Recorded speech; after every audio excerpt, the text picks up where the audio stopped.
तो बहुत से लोग जो बामसेब को मिशन समझ के बैठते हैं और फिर बामसेब को ही संभालने के लिए लग जाते हैं। बामसेब को कभी संभाला नहीं जा सकता। बामसेब को तभी संभाला जा सकता, बामसेब को संभालना, बामसेब को ग्रो करना, बामसेब को मेंटेन करना, बामसेब को डेवलप करना, यह अपने आप में नहीं हो सकता।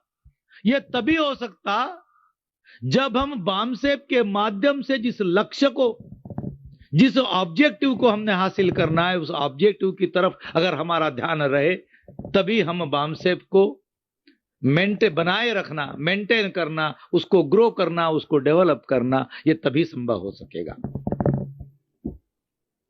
तो हमारा जो ऑब्जेक्टिव था आपको कि बामसेब अपने आप में कोई मिशन नहीं, बामसेब को बचाए रखना यह हमारा काम नहीं है। तो बामसेब को चलाना, किसी लक्ष्य के लिए चलाना, बामसेब को बनाए रखना, बामसेब को बचाना, बामसेब को बढ़ाना, बामसेब का विकास करना, यह उस लक्ष्य के लिए है। और वो लक्ष्य के लिए जैसी जैसी जरूरत होगी वैसा वैसा हम बामसेब को आगे बढ़ाएंगे। अगर कल लक्ष्य ये डिमांड करता है कि बामसेब नाम के कोई ऑर्गेनाइजेशन की जरूरत नहीं है, तो हमें बामसेब को छोड़ना पड़ेगा, बामसेब को डिसॉल्व करना पड़ेगा। यह जो समस्या है, इस समस्या की तरफ आपका ध्यान केंद्रित करने के लिए, आपका अटेंशन फोकस करने के लिए हमने एक सब्जेक्ट रखा था। जो विचार हमारे सामने आए कार्यकर्ताओं से, उससे मुझे ऐसा लगता है कि ये सब्जेक्ट, ये हम इस बात में कामयाब हो गए। डिसिप्लिन की भी बात ऐसे ही है, क्योंकि एक बात मैं आपको बताना चाहता हूं कि हमारा जो संगठन है वो इंटेलेक्चुअल क्लास का संगठन है। मासेस के ऑर्गेनाइजेशन में डिसिप्लिन लागू करना आसान काम है, इजी टास्क है। मास ऑर्गेनाइजेशन में, आम आदमियों के, कॉमन लोगों के ऑर्गेनाइजेशन में डिसिप्लिन लागू करना आसान काम है, इजी टास्क है। लेकिन इंटेलेक्चुअल लोगों के ऑर्गेनाइजेशन में, इंटेलेक्चुअल क्लास के ऑर्गेनाइजेशन में डिसिप्लिन लागू करना यह अपने आप में बहुत कठिन काम है।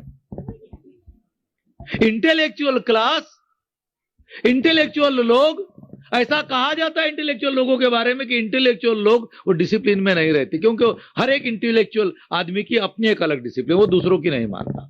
सबसे बड़ा उसका रूल है, दूसरों की मत मानो, अपनी बात करते रहो। लेकिन ऑर्गेनाइजेशन डिसिप्लिन के बगैर नहीं चल सकते। और अगर इंटेलेक्चुअल लोगों का ऑर्गेनाइजेशन है, तो इंटेलेक्चुअल लोगों को भी डिसिप्लिन में रहना पड़ेगा। ये दुनिया में सबसे कठिन काम है साथियों, इंटेलेक्चुअल लोगों में डिसिप्लिन पैदा करना। तो हमने आपका ध्यान इस बुनियादी समस्या पर, जो आपका अटेंशन फोकस करना चाहते थे, मेरा ख्याल है कि जिस प्रकार के विचार हमारे सामने आए, हम इसमें सफल हो गए हैं। एक बात मैं आपको बताना चाहता हूं कि मासेस पर डिसिप्लिन थ्रस्ट की जा सकती है, थोपी जा सकती है। इंटेलेक्चुअल क्लास पर डिसिप्लिन थोपी नहीं जा सकती। तो इंटेलेक्चुअल क्लास को डिसिप्लिन इनकलकेट करनी पड़ती है, अपने चरित्र का हिस्सा बनानी पड़ती है और अपने चरित्र का विकास करना पड़ता है। अनुशासन में चलने के लिए अपने चरित्र को बदलना पड़ता है, अपने चरित्र का विकास करना पड़ता है, अपने चरित्र में वो बातें लानी पड़ती है। ये सेल्फ डेवलपमेंट की बात है, स्वयं स्व विकास की बात है। डिसिप्लिन अपने आप में स्ट्रेंथ है, क्योंकि हम जो लक्ष्य को हासिल करना चाहते हैं, जो ऑब्जेक्टिव हमने बनाया, उस ऑब्जेक्टिव के लिए बहुत बड़ी ताकत चाहिए। मैं आपको ये बताना चाहता हूं कि व्यवस्था परिवर्तन का जो ऑब्जेक्टिव है वो आसान नहीं है। हमारा दुश्मन आपके साथ, उसके पास जो जो साधन है, जो जो औजार है, जो जो हथियार है, हर हथियार से वो आपके साथ लड़ाई लड़ेगा, व्यवस्था परिवर्तन होने नहीं देगा। हर हथियार से वो आपके साथ लड़ाई लड़ेगा। और अगर समय आया तो आज जो ब्राह्मण पर्दे के पीछे रह के लड़ते हैं, वो कल आपके साथ रास्ते पर की भी लड़ाई लड़ने के लिए तैयार हो गए। तो उनके हर औजारों का हमें मुकाबला करना होगा, उनके हर हथियार का, हर तंत्र का मुकाबला करना होगा। और हर तंत्र का मुकाबला करने के लिए ताकत चाहिए, ताकत। और हम लोगों को तो इकट्ठा कर लेंगे, हमारे पास पढ़े लिखे लोग भी बहुत होंगे। आज भी है, आज भी हम देखते हैं कि बामसेब से प्रभावित जो एजुकेटेड क्लास है वो सबसे, मैं अभी भी आपको बताता हूं कि बामसेब देने वाले लोगों का ऑर्गेनाइजेशन है। वो किसी कर्मचारी को नहीं कहता कि तेरा प्रमोशन, तेरा ये हम देखेंगे। इसके बावजूद देश में जितने भी अनुसूचित जाति, जनजाति और पिछड़े वर्ग के कर्मचारियों की संस्थाएं बनी हुई है, सबसे बड़ा ऑर्गेनाइजेशन बामसेब ही है आज देश का सबसे बड़ा ऑर्गेनाइजेशन, क्योंकि सबसे ज्यादा पढ़े लिखे लोग उसके साथ जुड़े हुए हैं। वो कुछ भी नहीं देता। क्यों जुड़े हुए है? क्योंकि उसकी जो विचारधारा है, उसका जो ऑब्जेक्टिव है और उसकी जो आइडियोलॉजी है, ये ऑब्जेक्टिव और आइडियोलॉजी उनको प्रेरित करता है कि इसके लिए हमें काम करना है। लेकिन जो काम हम करना चाहते, जो लक्ष्य हम हासिल करना चाहते, जो कार्य हम करना चाहते, वो कार्य करने के लिए हमें ताकत चाहिए। ताकत, एक ताकत जो समाज से आती है, एक ताकत हमारे अपने स्व-विकास से आती है, हमारे अपने स्वतः के नियंत्रण से, खुद के नियंत्रण से आती है, खुद के अनुशासन से आती है। इसलिए अनुशासन अपने आप में एक ताकत है, इस बात को आपको मानना होगा। ये बाबा साहब के जमाने में जो समता सैनिक दल था, हमारे कदम ने आपको उदाहरण दिया, बहुत आरएसएस के लोगों ने उसके अनुशासन को उस वक्त सराहनीय बताया था। बल्कि मैं ऐसा कहूंगा कि अनुशासन की बात आरएसएस ने समता सैनिक दल से सीखी। यही बात तो कदम कहना चाहते थे। लेकिन एक बात मैं आपको बताना चाहता हूं कि बाबा साहब के जमाने में हमारा समाज पढ़ा लिखा नहीं था, हमारे समाज में इंटेलेक्चुअल क्लास नहीं था, सब लोग आम आदमी थे। और उन आम आदमी से जो लीडर थे मूवमेंट के, डॉक्टर अंबेडकर, वो कई गुना ज्यादा, उनसे कई गुना ज्यादा बड़े आदमी थे, महान आदमी थे, महान कैरेक्टर था। इसलिए बाबा साहब को वो डिसिप्लिन थोपना बहुत आसान हुआ। आम आदमियों ने वो डिसिप्लिन मानी, इसलिए समता सैनिक दल डिसिप्लिन ऑर्गेनाइजेशन बना। आज ऐसा नहीं, थोपने से ये नहीं हो सकता था। मैंने बताया आपको कि बाबा साहब सबसे बड़े डेमोक्रेट के, दुनिया के सबसे महान डेमोक्रेट कहे जाते हैं, लेकिन उन्होंने अपने ऑर्गेनाइजेशन को बहुत ही ऑटोक्रेटिक, अपने आंदोलन को एकदम ऑटोक्रेटिक तरीके से चलाया। हाँ, मैं ये बोलता हूं बस जाओ ऐसा करके आओ, बाकी कुछ नहीं होगा। क्यों?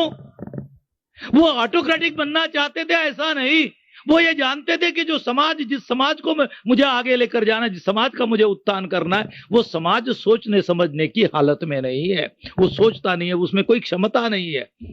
तो ऐसे समाज को अगर मैं अपने अपने दिमाग से सोचने की अनुमति दूंगा तो मेरे सामने सारी समस्याएं पैदा हो जाएगी। इसलिए उन्होंने एक मजबूत हाथों से एक तानाशाह की तरह अपने ऑर्गेनाइजेशन को चलाया और उसी से ये रिजल्ट निकले, उसी से ये इतना बड़ा डेवलपमेंट हुआ। इसलिए दोनों बातें, जैसा संगर साहब ने कहा कि मध्य मार्ग का मतलब मैं ये समझता हूं कि हमें बहुत हद तक कुछ बातें थोपनी भी होगी हमारे कार्यकर्ताओं के। साथियों, सही बातों के लिए आपके ऊपर में गुस्सा भरा जाएगा। अगर आप लोग जो बातें जिनाई नहीं, जिसके बगैर का कुछ हो नहीं सकता, अगर वो भी आप लोग नहीं करते हैं तो हम लोग क्या करें? हम क्या करें? तो उससे अगर हमारे बीच में अगर गुस्सा पैदा होता और वो गुस्सा अगर हम आप लोगों के ऊपर में उतारते हैं तो इसमें बुराई क्या है? कोई हम अपने फायदे के लिए उतारते हैं? क्या उसमें कोई व्यक्तिगत लाभ है? कोई खापड़ने का व्यक्तिगत लाभ है? हम कोई हमारी घर की समस्याएं आप लोगों को के सामने रखते हैं? हमारी कोई निजी समस्या है, हम तो यहां हमारी कोई निजी समस्या नहीं है ये मानकर लगे हुए। कोई निजी समस्या हम आपके सामने कभी रखी है? कभी बीच में कहा है कि मेरे घर में ऐसा हो रहा है, अब मैं ये नहीं कहता तुम करो? जो नेतृत्व है, नेतृत्व का सबसे बड़ा पहलू यह है कि नेतृत्व का मतलब है वो जनरल है लड़ाई का, और जनरल को हमेशा अपनी सेना के 10 कदम आगे होना चाहिए। इसका मतलब दुश्मन जो गोली चलाता है तो दुश्मन की गोली सबसे पहले जनरल को झेलनी पड़ती है। तो जो जनरल को गोली झेलनी पड़ती है, अगर वो हमारा हमारी सेना अगर वो लड़ने के लिए तैयार नहीं है तो जनरल तो मुफ्त में मारा जाएगा, वो मर जाएगा, उसका सैक्रिफाइस होगा, वो तो अपनी जान की सैक्रिफाइस तो करता है, लेकिन जो कॉज है वो कॉज तो आगे नहीं बढ़ेगा अगर सेना लड़ने के लिए तैयार नहीं है तो।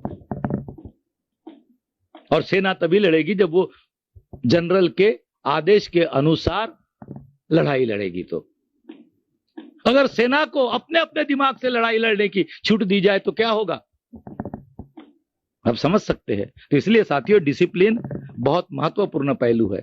डिसिप्लिन के बगैर लड़ने की ताकत आ ही नहीं सकती। जो स्ट्रगल है हमारी, ये स्ट्रगल के बारे में मैं आपको बताना चाहता हूं। जो संघर्ष हम लोग करना चाहते व्यवस्था के साथ, ब्राह्मणवादी व्यवस्था के साथ, ये संघर्ष अनुशासन के बगैर हो ही नहीं सकता, क्योंकि अनुशासन अपने आप में संघर्ष देता है। 50% संघर्ष की ताकत यह अनुशासन से आती है और 50% ताकत विचारधारा से आती है। तो विचारधारा अगर आप लोग ले रहे हैं, लेकिन अगर अनुशासन आप में नहीं आ रहे तो आपकी लड़ाई अधूरी रहेगी। इस बात को आपको ध्यान में रखना होगा। और आने वाला समय बहुत चुनौती भरा है, आपको बताना चाहता हूं मैं। एक तरफ हमारा आंदोलन बढ़ रहा है, उसके साथ साथ चुनौतियां भी बढ़ रही है, और उन चुनौतियों का मुकाबला करने के लिए जो ताकत चाहिए हमारे पास में, वो ताकत अगर हम नहीं अपनाते, नहीं कमाते हैं, तो केवल विचारधारा से कोई काम नहीं होने वाला। इसलिए अनुशासन को अपनाओ। अनुशासन एक बहुत डिस्क्रिप्टिव संकल्पना है, लेकिन संगठन का अनुशासन, संगठन जो आपको आदेश देते थे। एक बात हमने देखी कि हम सेंट्रल यूनिट की तरफ से कुछ इंस्ट्रक्शंस निकालते हैं,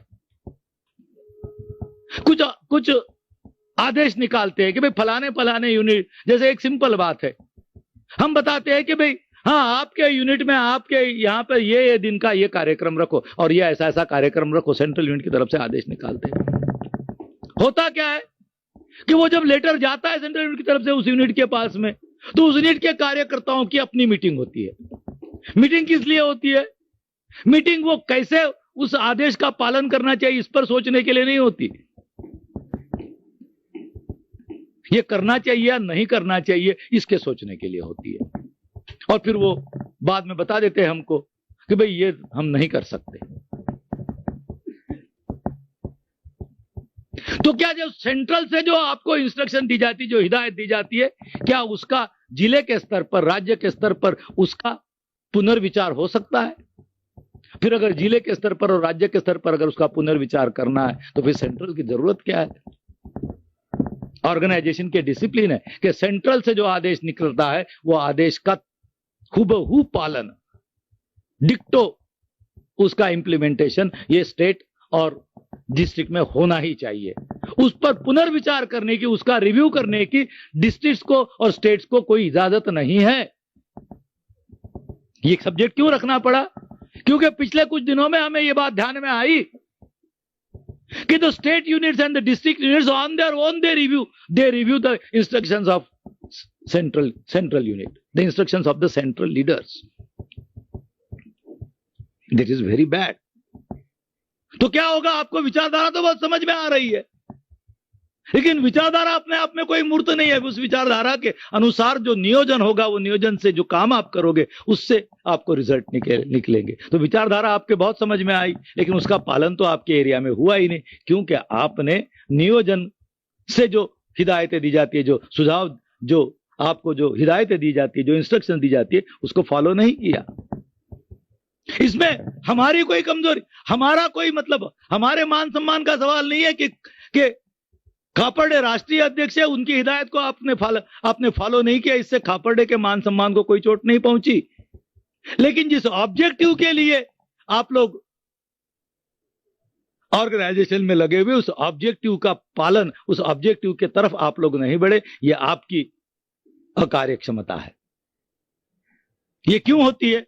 क्योंकि जाने अनजाने में आप लोग जो है, आप लोग इस अनुशासन को तोड़ते हैं। मैं नहीं कहता हूं कि ये डेलिबरेट हो रहा है, लेकिन ये अनजाने में भी होता है, इनडेलिबरेट भी होता है। तो इसको नहीं होना चाहिए। इन बातों की तरफ हमने आपका ध्यान फोकस करने के लिए हमने ये सब्जेक्ट रखा। इन सारे पहलुओं के बारे में आपको सोचना है। पहले खुद का विकास करो, स्वयं का विकास करो, बाबा साहब आखिरी दम तक खुद का विकास करते रहे। खुद का विकास का मतलब कमरे कोठियां बनाने का नहीं, तो खुद के चरित्र का, खुद के व्यक्तित्व का विकास करते रहे। हर लीडर को यह करना पड़ता है। आपने खुद में देखा होगा कि 20 साल पहले हम क्या थे, ये सोचने की बात है आपको। 20 साल पहले हम क्या थे, 20 साल के बाद आज हम क्या है। ये कोई किसी ने हमको चुनकर भेजा इसलिए नहीं आए हम, ये हमारे अपनी विकास की प्रक्रिया से आए हैं। और ये विकास की प्रक्रिया बहुत बड़ी दुखदाई है। इस दुखदाई प्रक्रिया को हमने झेला और झेलते झेलते आज हम आ गए। आज भी हम उस प्रक्रिया में हैं। हम जब आपकी लीडरशिप करते, जब आपका नेतृत्व करते, तो नेतृत्व करना आसान बात नहीं है, मैं आपको बता रहा हूं। हर रोज रात को गाड़ी में होना पड़ता है और दिन में लोगों में होना पड़ता है। कई बार लोग मुझे कहते रहे, इतनी बड़ी उम्र में आप रात को सफर करते हैं, दिन में मीटिंग करते हैं। यहां सवाल उम्र का नहीं, सवाल ऑर्गेनाइजेशन की जरूरतों को पूरा करने का है।